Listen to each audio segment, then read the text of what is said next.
មនុស្សតែគេចូលចិត្តយើងហើយយើងធ្វើអីក៏ខុសដែរនៅក្នុងគណៈពេលយើងធ្វើអីមិនតែត្រូវក្នុងខ្សែភ្នែកគេហើយយើងមិនចង់ទៀមទារកខុសរកត្រូវទៀតទេថ្ងៃនេះគេមើលយើងខុស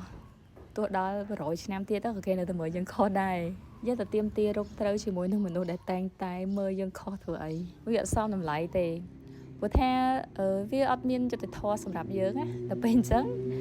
ឲ្យគេត្រូវតែគ្នាគេទៅចំណាំមើលរឿងមួយបងប្អូនខ្ញុំនិយាយខុសមនុស្សតែគេធ្លាប់មើលងាយយើងបានណា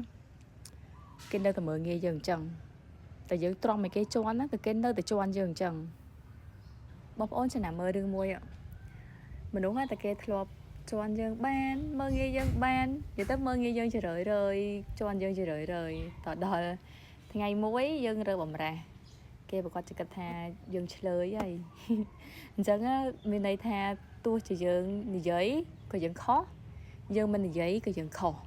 រឿងខ្លះយើងគួរតែនិយាយឲ្យគេដឹងថាយើងអត់ចង់ឲ្យគេធ្វើអញ្ចឹងលើយើងទៀតទេតែបើនៅតែបន្តធ្វើឬមួយក៏ឈប់ធ្វើនឹងជារឿងរបស់គេព្រោះថាយើងនៅតែជាយើង